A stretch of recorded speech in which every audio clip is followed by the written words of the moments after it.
बिस्मिल्लाहिर्रहमानिर्रहीम। अस्सलाम वालेकुम रहमतुल्लाहि व बरकातुहू। नाज़रीन, लाइफ लाउंज में आपका होस्ट डॉक्टर इदरीस आपको वेलकम करता है। आप हमारे प्रोग्राम के फॉर्मेट से वाकिफ़ हैं। आप इस लाउंज में लाइव कॉल करके शामिल हो सकते हैं। हम स्किन से मुताल्लिक़ बिलखुसूस और मेडिकल से मुताल्लिक़ बिलउमूम बातें करते हैं। उनसे मुताल्लिक़ जो आपके क्वेश्चन हो उनको हम एड्रेस करने की कोशिश करते हैं। इसके अलावा हमारे प्रोग्राम में कुछ गेस्ट होते हैं जो अपनी फ़ील्ड के माहिर होते हैं और उनसे हम उनकी फ़ील्ड के मुताल्लिक़ बात करते हैं। तो आज बात करते हैं, मैं हमेशा कहा करता हूँ कि चेहरा हमारा ब्रांड होता है, और अगर चेहरे को देखा जाए तो चेहरे में ज़ुबान और होंठ तो बोलते ही बोलते हैं, लेकिन कुछ और भी होता है जो बोला करता है और बड़े अच्छे से बोलता है, जो हमेशा सच बोलता है। ये तो एक पोएटिक व्यू है उस चीज़ का जो हमारे चेहरे में है, और एक मेडिकल व्यू भी होता है। उस मेडिकल व्यू को डिस्कस करने के लिए आज हम बात करेंगे आँखों के मुताल्लिक़। आँखों पे बेपनाह शायरी की गई, आँखों पे बहुत ज़्यादा बातें की गई कि आँखें क्या करती हैं, क्या कहती हैं, किस तरह की होती हैं, कैसी होनी चाहिए और किस वक्त कैसी होनी चाहिए। आज हमने उसी मौजू को लेके उसी पे सारी बातें करनी है। सिर्फ आँखों से मुताल्लिक़ बात होगी। मैं कोशिश करूँगा कि स्किन से रिलेटेड भी जो आँखों के इर्द गिर्द का हल्का है, आँखों के इर्द गिर्द की जगह है, उस पे बात की जाए। मेरा मतलब है डार्क सर्कल पे, या इसके अलावा आँखों के ऊपर छोटे छोटे निशानात बन जाते हैं, बाज़ औक़ात स्किन टैग्स बन जाते हैं, और इसके अलावा भी कोई भी जो छोटी छोटी चीज़ें होती हैं उनको वो क्यों बनती हैं और उनका इलाज क्या है और उनसे किस तरह से बचा जा सकता है। और इसके अलावा हमने बात करनी है आँखों की बीमारियों के मुताल्लिक़ भी, कि आँखों की क्या क्या बीमारियाँ हो सकती हैं, और आँखों की बीमारियों में कौन कौन से डिफरेंट स्पेशलिस्ट हैं, कौन कौन से सेगमेंट्स हैं, कौन कौन सी सब स्पेशलिटीज़ हैं, और उनमें क्या क्या बात होती है। इसके लिए हमने एक बहुत इम्पॉर्टेंट और एक मेरे बड़े अच्छे दोस्त हैं, उनको हमने मदऊ किया है और स्पेशल रिक्वेस्ट की थी। जनाब डॉक्टर हमारे ये यूके से बेस करते हैं और कंसल्टेंट अफ्तल्मक या आई सर्जन हैं जनाब डॉक्टर असलम रज़ाक साहब। अस्सलाम वालेकुम रहमतुल्लाहि व बरकातुहू। वालेकुम अस्सलाम व रहमतुल्लाहि व बरकातुहू। डॉक्टर साहब कैसे हैं? अल्हम्दुलिल्लाह। जैसा कि मैंने बताया कि आज हमने आँखों के मुताल्लिक़ बात करनी है जी। आपकी आंखों पे भी बात करेंगे, बाकी आंखों पे भी देखेंगे कि आंखों में क्या क्या होता है और क्या क्या कर सकते हैं। डॉक्टर साहब, सबसे पहले तो आप अपने बारे में थोड़ा सा बताएं। आप यूके में हैं, क्या प्रैक्टिस कर रहे हैं, और आपकी इतनी सारी जो स्पेशलाइजेशंस हैं, जो सब स्पेशलिटीज़ हैं, उन पे भी थोड़ा सा बताएं कि आपने क्या क्या किया हुआ है। Thank you very much. Interesting question. जैसे आपने जिक्र किया कि यहाँ से आपके क्लास फेलो हम थे शुरू से, और यहाँ स्टार्ट किया मैंने पाकिस्तान में ही ग्रेजुएशन की, उसके बाद अर्ली फेलोशिप की जो FCPS है, उसके बाद 2-3 सालों के बाद यूके चले गए। वहाँ पे शौक़ था कि पढ़ के आएंगे, आने में देर हुई, इंशाल्लाह हमेशा के लिए नहीं होगी, लेकिन वहाँ पे जाके सीखा, बहुत कुछ सीखा, बहुत कुछ पढ़ा, बहुत सारी अच्छी बातें सीखी अल्हम्दुलिल्लाह। और उसमें ऑफ्थल्मोलॉजी के रिलेटेड बहुत सारी चीज़ें हैं जिसमें स्पेशलाइजेशन पोस्ट ग्रेजुएशन की, वहाँ पे स्ट्रक्चर ट्रेनिंग है वो की, और उसमें आगे फिर आपके सब स्पेशलिस्ट एरियाज़ इंटरेस्ट बन जाते हैं। जर्नी वो यहीं की तरह है कि आप हाउस ऑफिसर लेवल से स्टार्ट करते हैं, आप उसके आगे रजिस्ट्रार बनते हैं, उसके आगे फिर आप 6-7-8 साल लगते हैं आप, उसके बाद फिर आप फेलोशिप्स करते हैं, फिर आप कंसल्टेंट बनते हैं। तो अल्हम्दुलिल्लाह मैं 2012 से 2012 से जो है ना कंसल्टेंट के तौर पे काम कर रहा हूँ पिछले 10 सालों में, और फिर आगे सब स्पेशलिस्ट एरियाज़ का इंटरेस्ट होता है। तो मेरा इंटीरियर सेगमेंट जो आगे आँख के सामने वाला हिस्सा, जिसमें काला मोतिया और सफ़ेद मोतिया और आँख के इर्द गिर्द की जो आपके प्लास्टिक की बातें कर रहे हैं, उसके रिलेटेड भी जनरल ऑफ्थल्मोलॉजी में आती हैं। इसके अलावा मैंने जो सब स्पेशलिस्ट है आँख के पर्दे का मामला, जिसमें सर्जरी और सर्जरी के अलावा बहुत सारी ऐसी बीमारियाँ हैं जो लेज़र से और सारी इंजेक्शन से ट्रीटमेंट से उनकी ट्रीटमेंट होती है, तो उनके रिलेटेड, और फिर उसके अलावा यूवियाइटिस के रिलेटेड जो इन्फ्लेमेशन है जिसका आपके फील्ड के साथ डर्मेटोलॉजी के साथ तल्लुक़ है। बहुत सारी ऐसी बीमारियां हैं जो ऑटोइम्यून हैं और उनका ताल्लुक़ स्किन के साथ भी होता है, तो बहुत सारा रिलेटेड चीज़ें हैं। डॉक्टर साहब, ये सारी बातें हमने करनी है। डॉक्टर साहब, थोड़ा सा मैं ये भी बताता चलूँ कि डॉक्टर साहब से मेरा ताल्लुक़ बहुत पुराना है। हम FSC में गवर्नमेंट कॉलेज में दोनों इकट्ठे थे, उसके बाद हम मेडिकल कॉलेज में भी इकट्ठे गए, इसके बाद हम हाउस जॉब किया और ये डॉक्टर साहब चले गए UK और मैंने दुबई को या UAE को सिलेक्ट किया और वहाँ चला गया। तो मैं वहाँ से वापस आ गया हूँ। अब कोशिश कर रहे हैं कि डॉक्टर साहब को भी पाकिस्तान में लेके आया जाए। तो नाज़रीन, यहाँ पे हम एक ब्रेक लेते हैं और ब्रेक के बाद आते हैं तो फिर हम टेक्निकली बात करेंगे आँख के मुतालिक कि आँख की कौन कौन सी बीमारियाँ हैं और उनका किस किस तरह से इलाज किया जा सकता है। आप हमारे लाउंज में शामिल होने के लिए लाइव कॉल करके अपने क्वेश्चंस और अपने सजेशंस हमारे साथ शेयर कर सकते हैं। मिलते हैं एक ब्रेक के बाद।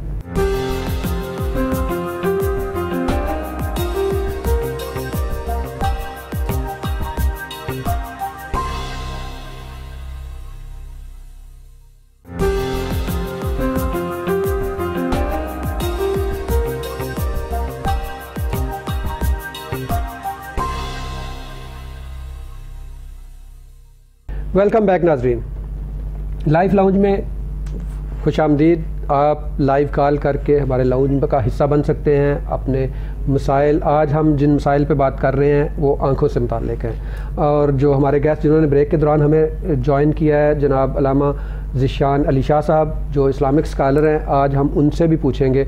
एक तरफ तो हम लाइट मोड में कोशिश करेंगे ये बताने के लिए कि आँखों की बीमारियाँ क्या हैं और दूसरी तरफ हम ये भी कोशिश करेंगे कि इस पे भी बात की जाए कि हमारे मज़हब में जब नज़रें नीची रखने के लिए कहा गया तो उसकी क्या रीज़न थी, अपनी आँखों की हिफाजत क्यों की जाए। हम आज दोनों एस्पेक्ट्स पे बात करेंगे कि मेडिकली आंखों की हिफाजत किस तरह से की जा सकती है। उसके लिए हमारे साथ डॉक्टर असलम रज़ाक मौजूद हैं जो कि कंसल्टेंट ऑफ्थल्मोलॉजिस्ट हैं, आई सर्जन हैं, UK बेस्ड हैं, UK में प्रैक्टिस कर रहे हैं। उनसे हम बहुत सारी बातें करेंगे और जनाब ज़ीशान अली शाह साहब से भी हम इसी मौजू पे बात करेंगे कि आंखों की हिफाजत क्या की जाती है। लेकिन पहले हम ये बात करेंगे कि आंखों के गिर्द जो हल्के पड़ते हैं, हर किसी का ये मसला है और बहुत कॉमन मसला है और बहुत तंग करता है। OPD में आधे से ज़्यादा पेशेंट इसी बात पे आते हैं कि डॉक्टर साहब मेरी आंखों के गिर्द हल्के पड़े हुए हैं। डॉक्टर असलम से मेरी बात हो रही थी कि आपके ख्याल में क्या इलाज है इनका और ये क्यों पड़ते हैं,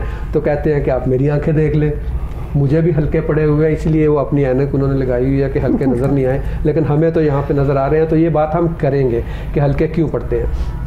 सबसे पहले तो ये है कि ये एक्चुअली कोई इतनी बड़ी प्रॉब्लम नहीं होती। इसमें जो मेन इशू होता है पेशेंट का वो सेल्फ़ इस्टीम होता है कि उसका कॉन्फिडेंस लेवल लो हो जाता है। वो अपनी आंखों के गिर्द हल्के देख के, ब्लैक सर्कल्स और काला कलर देख के थोड़ा सा मसला होता है। वैसे भी हमारे माशरे में ये इशू है कि ब्लैक कलर को थोड़ा सा मायूब समझा जाता है, हालांकि ऐसा नहीं है। लेकिन जो आंखों के गिर्द हल्के हैं इनकी रीज़न होती है, कोई ना कोई रीज़न ज़रूर होती है जिस वजह से ये बनते हैं। सबसे पहले तो मैं ये आपको ये बताता जाऊं कि ये कोई डेंजरस नहीं है।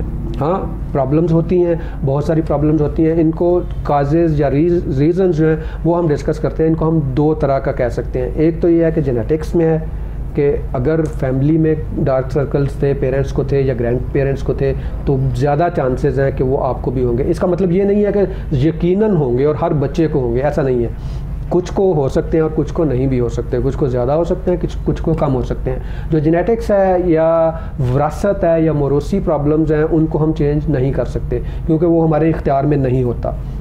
लेकिन जो इन्वायरमेंटल फैक्टर्स होते हैं जिनको हम ये कहते हैं कि जो बाहर जब हम पैदा हो जाते हैं, जब हमारे जीन्स और हमारा सारा सिस्टम फिक्स हो चुका होता है, उसके बाद जो हमारा लाइफस्टाइल है ना वो क्या प्रॉब्लम्स करता है और उनकी वजह से जो प्रॉब्लम्स होती हैं उनको हम इन्वायरमेंटल फैक्टर्स या इन्वायरमेंटल प्रॉब्लम्स कहते हैं। तो ये जो इन्वायरमेंटल फैक्टर्स हैं जो और इन्हीं का इलाज है और इन्हीं से को बेहतर करके हम इन डार्क सर्कल से छुटकारा पा सकते हैं। तो ये हम अगले सेगमेंट में इस पर डिटेल में बात करेंगे। अभी चलते हैं डॉक्टर असलम की तरफ। जी डॉक्टर साहब बताइए कि आंखों में कहाँ से शुरू किया जाए।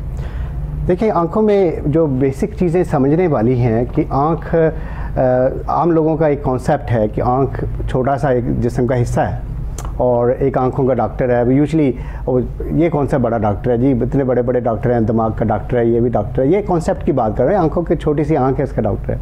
मैं आपको मज़े की बात बताता हूँ कि बहुत सारे लोगों को यहाँ पे नहीं पता होता। आंखों में आगे सब स्पेशलाइजेशन जिसको हम सुपर स्पेशलिटी कहते हैं, उसमें 9 से 10 किस्म की सब स्पेशलाइजेशन है। बेशक यूके में हमारे यहाँ अगर कोई अच्छा बड़ा टीचिंग हॉस्पिटल है उसमें हर फील्ड की सब स्पेशलाइजेशन है। तो मैं ये कहना चाह रहा हूँ कि यहाँ पे आई के अंदर यहाँ पे तो मोस्ट कॉमन अभी आ गई हैं, आप सही कह रहे हैं, वहाँ पे एटलीस्ट 9 है, तो हर एक का कंसल्टेंट अलग से होगा।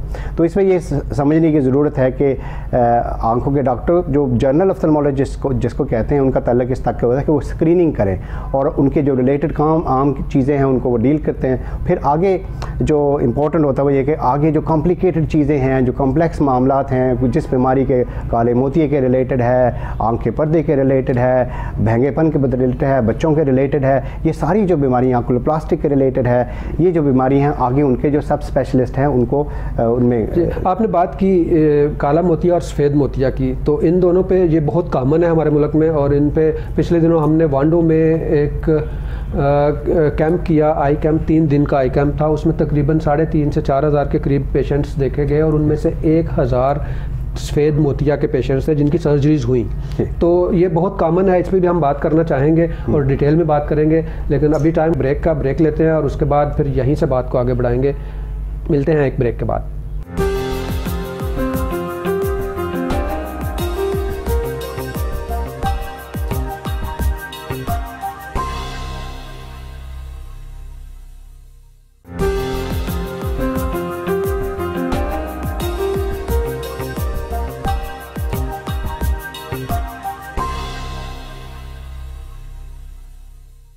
जी वेलकम बैक नाजरीन।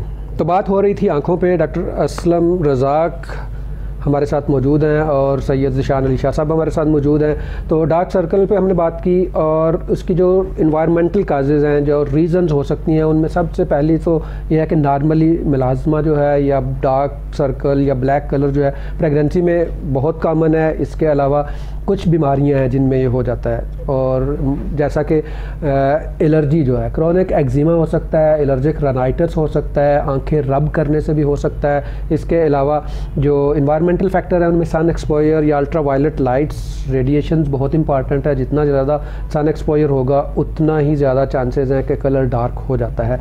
इसके अलावा कुछ मेडिसिन होती हैं, स्पेशली वो मेडिसिन जो आँखों के लिए हम इस्तेमाल करते हैं, आँखों में कतरे डालते हैं, उनसे भी डार्क सर्कल्स हो सकते हैं। ये हम डॉक्टर साहब से भी बात करेंगे इस मौजू पे कि कौन कौन सी मेडिसिन हैं जो इस्तेमाल करने से डार्क सर्कल्स हो सकते हैं। इसके अलावा हाइपर पिगमेंटेशन हो सकती है, और इसके अलावा और थोड़ी बहुत सारी बीमारियां हैं जिनकी वजह से हो जाती है, वो बहुत कॉम्प्लिकेटेड हो जाएंगी, उनमें मैं नहीं जाना चाहूँगा। फिर इसके अलावा जो आपका लाइफस्टाइल है जिसमें स्ट्रेस बहुत इंपॉर्टेंट है, जितनी ज़्यादा स्ट्रेस होगी उतने ज़्यादा चांसेस हैं। लैक ऑफ स्लीप है या स्लीप की क्वालिटी अच्छी नहीं है, मतलब आप सो तो रहे हैं लेकिन साउंड स्लीप नहीं मिल रही। इसके अलावा आप पानी अगर कम पी रहे हैं वो भी एक फैक्टर है। इसके अलावा आप एंटीऑक्सीडेंट्स कितने ले रहे हैं, आपकी डाइट में एंटीऑक्सीडेंट्स कितने मौजूद हैं, पानी की इनटेक कितनी है, ये सारे फैक्टर्स हैं जो ये डिसाइड करते हैं, जो इंक्रीज़ कर देते हैं इस पिगमेंटेशन को या डार्क सर्कल्स को। ये इनकी रीजंस हो गई। अब इनसे बचना कैसे है या इसकी ट्रीटमेंट क्या है वो हम अगले सेगमेंट में डिस्कस करेंगे। अभी हम जाते हैं जनाब सैयद ज़ीशान शाह साहब की तरफ और उनसे बात करते हैं कि आँखों की बीमारियों और आँखों से मुताल्लिक तो हम बात कर रहे हैं, तो हमारे मज़हब में अपनी नज़रों की हिफाजत पे बड़ा ज़ोर दिया गया है, तो क्यों दिया गया है और इसकी क्या रीज़न है? जी अस्सलाम वालेकुम रहमतुल्लाहि व बरकातहू। डॉक्टर साहब आपका बहुत बहुत शुक्रिया कि आपने बात करने का मौका दिया। बिस्मिल्लाहिर्रहमानिर्रहीम। कुरान मजीद से शुरू करते हैं। अल्लाह रब्बुल इज़्ज़त ने लाराइब किताब में इरशाद फरमाया, वकुल्लिल मुमिनाती यगदूदना मिन अब्सारिहिम, कि मोमिन औरतों से भी कह दीजिए कि आप अपनी निगाहों को जो है वो नीचा रखें। मर्दों को भी यही हुक्म है और इसी तरह औरतों को भी यही हुक्म है। चूँकि आँखों के हवाले से बात चल रही है तो हदीस मुबारक में भी है, आका करीम सल्लल्लाहु अलैहि वसल्लम ने फरमाया कि तुम जब भी कहीं चलो तो अपनी निगाहें नीची रखो, और फरमाया कि किसी के अगर घर भी जाओ तब भी जो है अपनी नज़रों को नीचा रखो। सही मुस्लिम में है, आका करीम सल्लल्लाहु अलैहि वसल्लम ने इरशाद फरमाया कि तुम जो है अपनी निगाह को नीचा रखो, और अगर कोई ऐसा करता है कि किसी के घर तांग जांग करता है और उस तांग जांग की वजह से कोई देख ले और वो कंकर मारे, डॉक्टर साहब अगर वो कंकर मारे और कंकर उसकी जाकर आंख में लगे और उसकी आंख ज़ाया हो जाए, नबी पाक सल्लल्लाहु अलैहि वसल्लम ने फरमाया ना दुनिया में ना आखिरत में उस पर कोई गुनाह नहीं है। सुभान अल्लाह। तो अगर वो इसकी हिफाजत कर ले, तो जैसा कि आज हमारे माशरे में ये बहुत चल रहा है कि आँख की जो रोशनी है वो कम हो जाती है, लेकिन पहले वक्त में अल्लाह रब्बुल इज़्ज़त ने जो है अपने हबीब सल्लल्लाहु अलैहि वसल्लम की अता से और फिर आका करीम सल्लल्लाहु अलैहि वसल्लम का नाम इसमें ग्रामी, ये बहुत बरकत वाला है, ये बहुत जो है फजीलत वाला है। जो चूम कर आँखों से लगाता है उसकी भी बहुत बरकत है। फरमाया कि जब आँखों से लगाता है अल्लाह रब्बुल इज़्ज़त उसकी रोशनी बढ़ा देता है। और बस अल्लाह की बारगाह में ये दुआ करनी है कि खालिक हमें अपनी नज़रों को नीचा रखने की तौफीक अता। इसका हुक्म इस वजह से है कि ये नज़र का नीचा रखना इसका ताल्लुक़ हया से है और हया का ताल्लुक़ ईमान से है। तो ये आपस में इनका रब्त है, ये एक दूसरे से जुड़े हुए हैं कि इंसान की जब नज़र नीचे होगी तो उसकी जो हया है वो मजबूत होगी, जब हया मजबूत होगी उसका ईमान मजबूत होगा, जब ईमान मजबूत होगा वो अल्लाह के करीब तर हो जाएगा। तो बस ये नज़रों बहुत सारी बुराइयों की इब्तिदा भी यहीं से शुरू होती है, देखता है बंदा। तो तब आइए अब डॉक्टर साहब की तरफ चलते हैं। जी डॉक्टर साहब बताइए कि सफ़ेद मोतिया पे हमारी बात हो रही थी कि सफ़ेद मोतिया हमारे यहाँ बहुत कॉमन है और ये क्यों होता है और इसका इलाज क्या है? सफ़ेद मोतिया बेसिकली जो बीमारी है, ये आँख के अंदर, आँख जो है एक कैमरे की तरह है, इसके सामने एक शीशा है, एक पीछे शीशा है, और उस शीशे के पीछे जो पिछले वाला शीशा, उसके सामने जो प्यूपल है, जो शटर है, जो पुतली है, वो एक कैमरे के शटर की तरह है। उसके पीछे जो लेंस है उसको जब वो वाइट नहीं रहता, क्लियर नहीं रहता, तो सॉरी ट्रांसपेरेंट नहीं रहता, तो वो उसको सफ़ेद मोतिया कहते हैं। तो वो उससे आपकी नज़र की क्लैरिटी जो है ना, वो आपका धुंधलापन आना शुरू हो जाता है और फिर उसके पिक्चर नहीं बनती। मोतिया जो है ये प्रिवेंटिव ब्लाइंडनेस की सबसे बड़ी काज भी यही है। डेफिनेटली ये it was and it has been, और बहुत बड़ी कॉमन अभी भी बहुत सारी मेजर काजेज़ में है। अब अनफॉर्चुनेटली और जो नई दौर की बीमारी हैं जिसमें डायबिटिक रेटिनोपैथी है, मैकुलर डिजेनरेशन, और वेस्टर्न सोसाइटी के अंदर हमारे भी जो अर्बनाइज्ड एरिया हैं, जो जिसको हम कहते हैं खुराक की वजह से डायबिटिक रेटिनोपैथी जो है, इस पर हम आज बात नहीं करेंगे। इसके लिए मैंने आपसे पूरा एक अलग से प्रोग्राम कर रहे हैं और उस पर सिर्फ बात ही इस पर करनी है, क्योंकि ये एक बहुत कॉमन और बहुत इमर्जिंग इशू है। बहुत ज़्यादा लोगों में डायबिटीज़ भी होती जा रही है और अनफॉर्चुनेटली हमारे यहाँ ये प्रॉब्लम ये है कि बहुत ज़्यादा मिसमैनेज ना कहें, इसको इग्नोर कह लें, कि बहुत ज़्यादा इग्नोर किया जाता है और लोग इसको समझते ही नहीं है कि ये बीमारी है और इसका एनुअल चेकअप होना चाहिए कि नहीं। ये इसके लिए मैं आपसे रिक्वेस्ट करूँगा कि एक पूरा प्रोग्राम होना चाहिए, क्योंकि ये एक डिटेल्ड और बहुत बड़ा टॉपिक है। तो डॉक्टर साहब सफ़ेद मोतिया का इलाज बताइए। सफ़ेद मोती का इलाज ये बड़े अरसा पहले ग्रीक दौर में तब से स्टार्ट हुआ। पहले तो आपने लेंस को जो है ना अपनी जगह से, जो क्लाउडी लेंस उसको रिमूव करना है। वो पहले क्राउचिंग करते थे, अब जहाँ नया दौर है उसमें लेंस को रिप्लेस करके आप लेंस की झिल्ली रख के उसके अंदर आप नया लेंस डाल सकते हैं, जो कि आँख की बिनाई को रिस्टोर कर देता है। अल्हम्दुलिल्लाह ये एक ऐसी चीज़ है जिसको आप मेजॉरिटी केसेस में रिस्टोर कर सकते हैं। लेकिन होता ये है कि अगर जितना आप इसको इग्नोर करते हैं, लेट करते हैं, उतना वो कॉम्प्लिकेटेड होता जाता है और फिर राइट स्टेज पे उसका राइट ट्रीटमेंट जो है, जो सही ट्रीटमेंट है, वही उसकी सही रिज़ल्ट देता है। तो अगर आपको ज़्यादा देर से करें, आपको वो पुराने स्टाइल में एक टांकों वाला ऑपरेशन करना पड़े या जिसमें लेंस ना डल सके, तो उसमें फिर ज़्यादा कॉम्प्लिकेशंस के चांसेस होते हैं। लेकिन अल्हम्दुलिल्लाह अब पाकिस्तान में और हर दुनिया में, पाकिस्तान में भी बहुत अच्छे सर्जन हैं और बहुत ज़रूरी है कि हमारे यहाँ ये समझा जाता है कि शायद जो बाहर डॉक्टर हैं वही अच्छे हैं। नहीं, हमारे डॉक्टर यहाँ पे बहुत अच्छे हैं, लेकिन हमारे यहाँ सिस्टम में उतनी अवेयरनेस नहीं है, लोगों के लिए पास अवेयरनेस नहीं है। और यही जो माशाल्लाह हाफिज़ साहब और डॉक्टर साहब आप जो ये मिशन चल रहे हैं, उसमें मेरे शमूलियत की वजह यही थी कि जो आवाम की अवेयरनेस है इसके अंदर ये बहुत ज़रूरी है कि लोगों को पता हो कि कितनी जल्दी इसका आपने कंसल्टेशन करनी है, लेके जाना है और उसकी ट्रीटमेंट करवानी है। जी अच्छा डॉक्टर साहब, आज भी मुझे किसी ने फ़ोन किया कि 5 साल का बच्चा है, उसको सफ़ेद मोतिया हो गया। उसकी क्या क्या रीज़न्स हैं और उनका इलाज जो है, मैं चाहूँगा कि उनको बताया जाए कि इसको डिले नहीं करना चाहिए और उसके क्या क्या कॉम्प्लिकेशंस हो सकते हैं। Very very important question. और बिल्कुल जो सफ़ेद मोतिया है ये एक तो पैदाइशी तौर पे भी हो सकता है, बच्चों को डेवलपमेंटल भी हो सकता है, जैसे पैदाइश के बाद भी हो सकता है, किसी चोट लगने की वजह से भी हो सकता है, और एक एज रिलेटेड है जो कि बाद में उम्र के साथ आता है। सही। अच्छा, जो बच्चों में है उसकी ट्रीटमेंट बहुत जल्दी उसका करवाना बहुत ज़रूरी है, क्योंकि अगर आपने आँख के जो उसकी बिनाई को उस वक्त उसके शीशे को चेंज नहीं किया तो आँख के पर्दे पे रोशनी नहीं जाएगी, वो डेवलप नहीं होगा। और पीछे जो वायरिंग सिस्टम है जिसको हम विजुअल पाथवे कहते हैं, वो पीछे आँख के पीछे का जो प्रोसेसर है दिमाग के अंदर, वो डेवलप नहीं होगा। और अनफॉर्चुनेटली 15-20 साल की 10-12 साल की उम्र के बाद भी उसको फिर डेवलप नहीं किया जा सकता। आप जितने भी ऑपरेशन करें, यू कांट उसको रिहेबिलिटेट। तो इसके लिए बहुत ज़रूरी है इसका टाइमली इलाज करवाना, और हमारे यहाँ बहुत हर तरह के स्पेशलिस्ट मौजूद हैं, और उसमें देर नहीं करनी चाहिए और ट्रीटमेंट करवानी चाहिए। ठीक है। सेनाइल जो हमने कहा कि एज रिलेटेड है या बुढ़ापे की तरफ जाएं तो ये कैटरेक्ट हो जाता है, उसकी क्या क्या सिम्टम्स हैं और कितनी जल्दी डॉक्टर को दिखाना चाहिए कि ये सिम्टम्स आएँ तो आप एक दफ़ा आई स्पेशलिस्ट को ज़रूर दिखाएँ? जी बिल्कुल।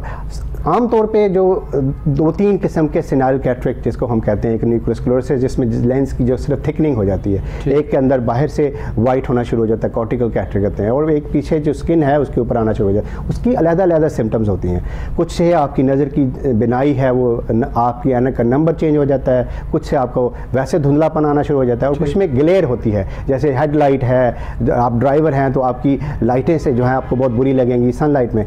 उनके लिए एज सुन एज आपको ये सिम्टम होना शुरू हो जाए। वैसे तो हमारे यहाँ क्योंकि अनफॉर्चुनेटली एक सिस्टम मौजूद नहीं है जिसमें इनको स्क्रीन किया जा सके, रेगुलर अपॉइंटमेंट नहीं है तो उसमें रेगुलर मुआयना नहीं होता, लेकिन ये आप समझ लें कि बहुत ज़रूरी है कि अगर किसी को बीमारी है तो उसका 6 महीने साल बाद आँख का प्रॉपर मुआयना करवाएं, और अगर बीमारी नहीं भी है तब भी हर साल 2 साल बाद आपको एक नॉर्मल आदमी को भी आँखों का मुआयना करवाते रहना चाहिए। ठीक है डॉक्टर साहब, काला मोतिया जी, बहुत इंटरेस्टिंग क्वेश्चन है, और हमारे यहाँ शायद इसको समझा जाता है कि सफ़ेद मोतिया ज़्यादा पक जाए इसको काला कहते हैं। अनफॉर्चुनेटली ये एक उसकी एग्जांपल है, एक काले मोतिये की एक ऐसी किस्म है जो सफ़ेद मोतिये से होती है। डॉक्टर साहब इस पर बात करते हैं, काले मोतिये पे भी एक हमारे साथ कॉलर है, कॉल लेते हैं। जी अस्सलाम वालेकुम रहमतुल्लाह।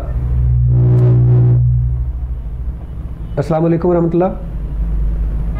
जी सर, अस्सलाम वालेकुम। वालेकुम सलाम रहमतुल्लाह। जी कौन साहब बोल रहे हैं और कहाँ से बोल रहे हैं? सर मैं तहसील कमालिया से बात कर रहा हूँ, हाफिज मोहम्मद रमज़ान। जी हाफिज साहब, वेलकम। सर मैंने ये पूछना था कि मेरी ये ना नाक के ऊपर वाली जगह जो है पेशानी में, वहाँ पे दर्द होता है और आंखों के ऊपर वाले हिस्से में दर्द होता है। ठीक है। तो पूछना ये था कि किस लिए दर्द होता है, क्यों होता है? अच्छा, ये कब से आपको दर्द है? जी सर, ये सर तकरीबन 3-4 दिन से हो रहा है। 3-4 दिन से हो रहा है। और इसके अलावा आपको आंखों का कुछ देखने में भी कोई प्रॉब्लम है या सिर्फ इतना ही सिर्फ दर्द का ही मसला है? नहीं सर, आंखों का तो और कोई मसला नहीं है। अगर आप पढ़ते हैं तो आपको ज़्यादा फोकस तो नहीं करना पड़ता? नहीं सर, कुरान पाक जब मैं पढ़ता हूँ तो दर्द वगैरह उस वक्त तो नहीं होता, शाम के वक्त में होता है, जब ये टाइम होता है ना मगरिब का, तो उस वक्त दर्द होता है। जी ठीक है आप साहब, आपका क्वेश्चन आ गया, हम इस पे बात करते हैं। तो आप सब जो आपने बात की है, मुझे लगता है कि ये आपके साइनसेस का मसला होगा मोस्ट प्रॉब्ली। जो हमारे यहाँ पे 2 साइनस होते हैं, कुछ यहाँ पे होते हैं और यहाँ पे होते हैं, जो हमारे जो स्कल है या सर की हड्डी है ना, इसको लाइट करने के लिए और हमारी जो आवाज़ होती है इसको रेजोनेंस, इसको साउंड इफ़ेक्ट्स देने के लिए अल्लाह ताला ने यहाँ पे साइनसेस बनाए हुए होते हैं। तो बाज़ औक़ात उनमें इन्फेक्शन हो जाता है, उनकी ब्लॉकेज या नाक की वजह से हो सकती है या इन्फेक्शन हो जाता है या कोई भी बहुत सारी रीज़न्स हो सकती हैं। तो उस वजह से ये जो सामने के हिस्से पे दर्द होती है, और ये होती भी टिपिकल जैसे जैसे आप दिन बढ़ता जाता है ये बढ़ती जाती है। तो आपके लिए मशवरा यही है कि आप जो ENT है ना, नाक कान गले के जो स्पेशलिस्ट हैं उनको दिखाइए। वो आपको मोस्ट प्रॉब्ली कुछ एंटीबायोटिक्स देंगे और कुछ नाक के लिए ड्रॉप्स या स्प्रे देंगे, तो उससे ही आपकी प्रॉब्लम हल हो जाएगी। आँखों का आपको कोई प्रॉब्लम नहीं है। जी डॉक्टर साहब, मैंने ठीक कहा? बिल्कुल आपने सही फरमाया। बाज़ दफ़ा ये होता है कि आँखों के अगर ये साइनसेस और पोजीशन के साथ जो स्पेशली आप जो फरमा रहे थे कि अगर वो साइनसेस के है तो उसमें ये होता है कि अगर आप सर नीचे करें तो उससे दर्द बढ़ेगा। जैसे लोग नमाज़ पढ़ रहे हैं, सजदे में जाएंगे तो साइनसेस के रिलेटेड जो दर्द है वो ज़्यादा होता है, हो जाता है। सही। और कुछ जो ऑब्वियसली और बीमारियां, बहुत सारी और इंडिकेशंस भी होती हैं, रीजंस भी होती हैं, वो डिटेल आप उसी वक्त बता सकते हैं जब इसका मुआयना किया जाए। एक्यूट जो 2-3 दिन का ना, वो मोस्ट प्रॉब्ली की तरफ जाता है। तो अभी नाज़रीन एक ब्रेक का टच आता है, हम ब्रेक लेते हैं और ब्रेक के बाद आएंगे तो बात को यहीं से आगे लेके जाएंगे और बहुत सारी बातें आंखों से मुताल्लिक भी होंगी, और डार्क सर्कल की ट्रीटमेंट भी मैंने नेक्स्ट सेगमेंट में बतानी है। हमारे साथ रहिएगा, आप कॉल करके हमें ज्वाइन भी कर सकते हैं। मिलते हैं एक ब्रेक के बाद।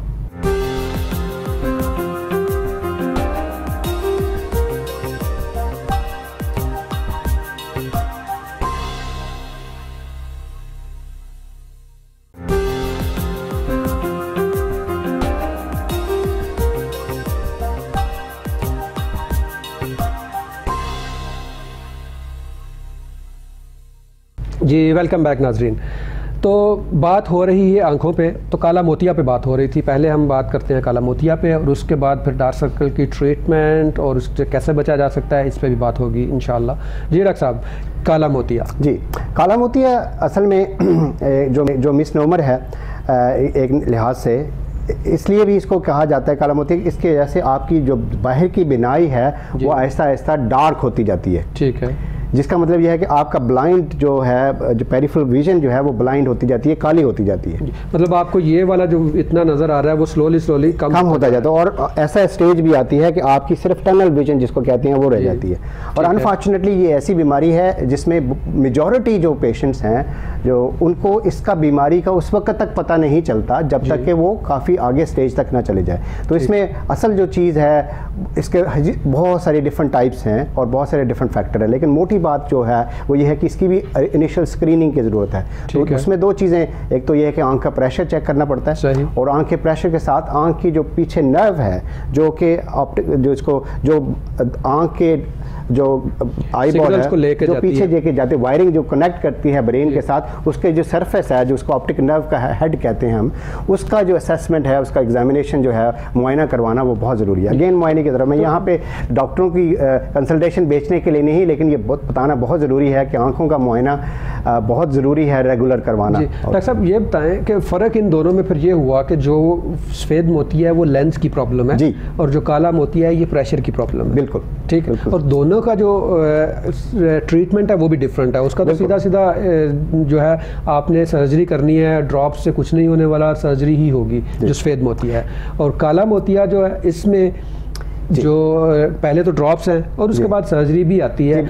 तो ये बताएं यहाँ पे जो काला मोतिया के ड्रॉप्स हैं वो भी डार्क सर्कल करते हैं? जी बिल्कुल, आप सही फरमा रहे हैं। काले मोतिया की जो ट्रीटमेंट के लिए जहाँ पे जो मोस्ट कॉमन और actually one of the most effective जो ड्रॉप है उसको प्रोस्टाग्लैंडिन एनालॉग कहते हैं, लटेनोप्रोस्ट या ज़ैलाटॉन के नाम से, यहाँ पे ट्रेबाटॉन के नाम से, डिफरेंट नामों से 4-5 उनकी जनरेशन है जो वो पेरियोकुलर पिगमेंटेशन भी करते हैं। जो लैशेज हैं उनका कुछ फ़ायदा भी है कि वो उनको ग्रो भी करते हैं, उनको थिक करते हैं, ब्लैक करते हैं, तो लेकिन ज़्यादातर उसकी पिगमेंटेशन भी होती है, उसके साइड इफेक्ट्स भी होते हैं। और इसका ये होता है कि मैं अपने पेशेंट्स को हमेशा ये कहता हूँ कि आप जब ये ड्रॉप्स छोड़ेंगे तो 3 से 4 महीने के बाद वो पिगमेंटेशन रिवर्स हो जाती है, वो ठीक हो जाता है। मतलब वो उसका वो ट्रांजिट इफेक्ट होता है, जब आप मेडिसिन छोड़ते हैं तो वो ठीक हो जाता है। थोड़ी सी तो डार्क सर्कल की ट्रीटमेंट बता दी, बाकी भी मैं आगे जाकर बताता हूँ। अभी हम जाते हैं जनाब ज़िशान शाह साहब की तरफ।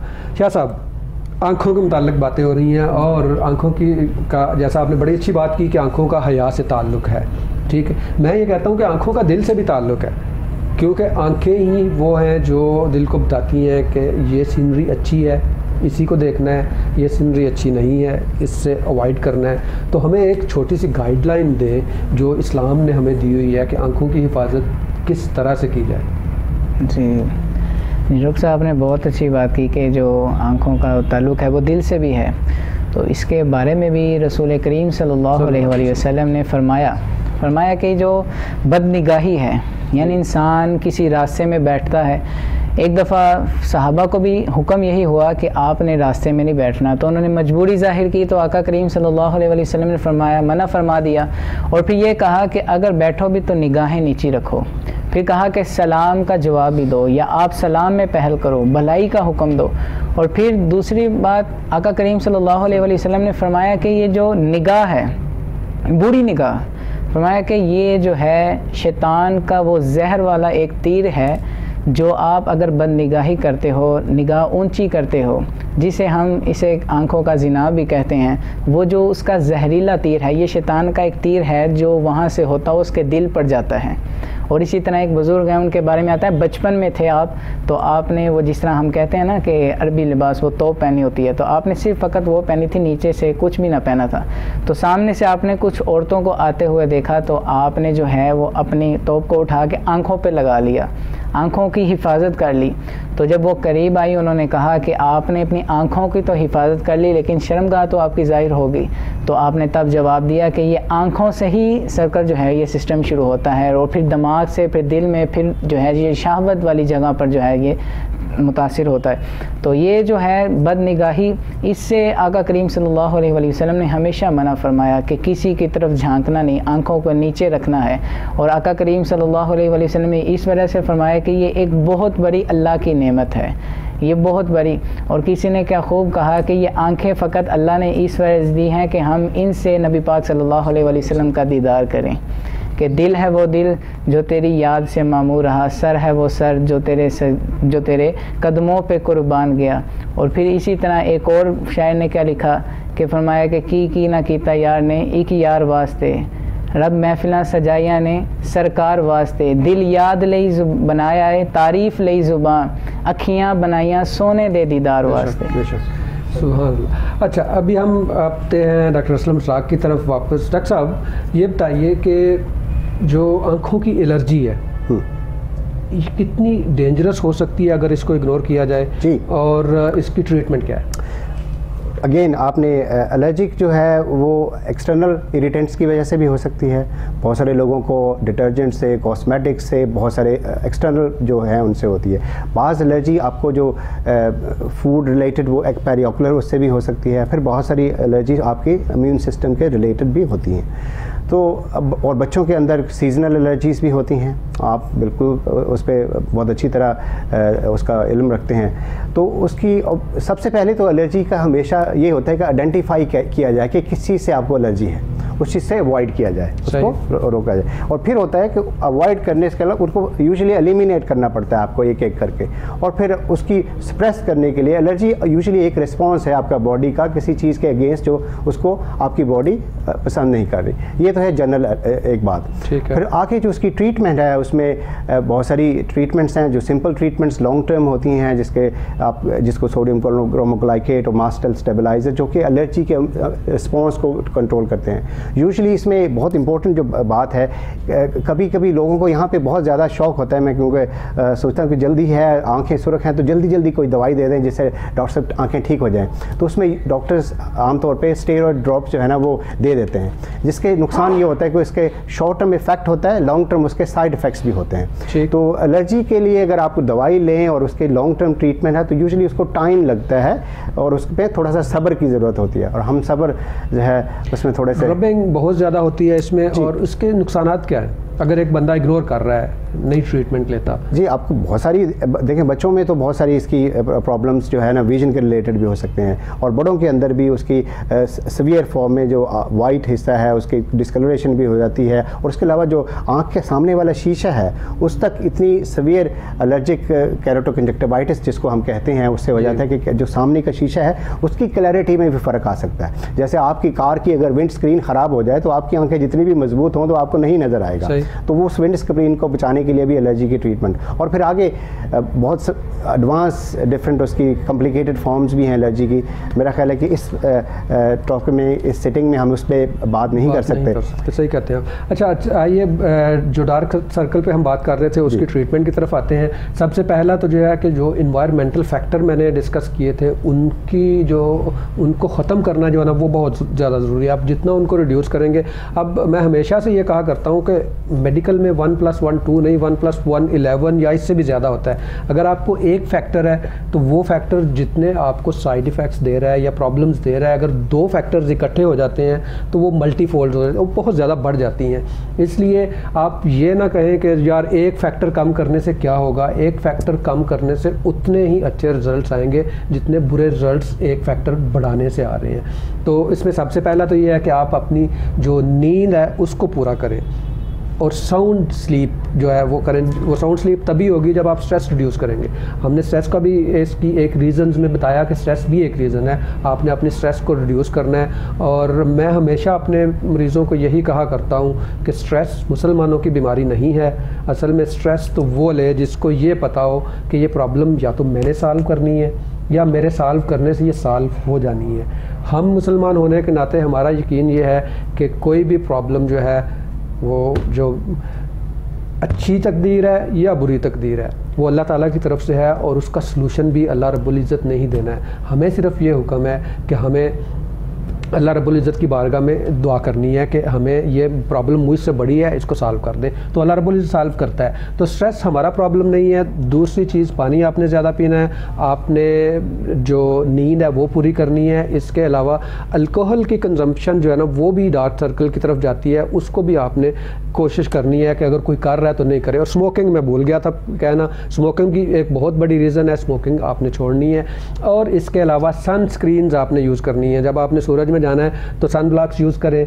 और फिर अगर फिर भी ये रहता है और आपको ये बॉदर कर रहा है और बुरा लग रहा है तो फिर आप डॉक्टर के पास जाए। स्किन स्पेशलिस्ट जो है वो आपको मुख्तलिफ ऑप्शंस देगा। सबसे पहले तो ये है कि हम कुछ क्रीम्स होती हैं, उसमें बहुत सारे इंग्रेडिएंट्स होते हैं, मुख्तलिफ होते हैं, वो क्रीम्स देते हैं लगाने के लिए।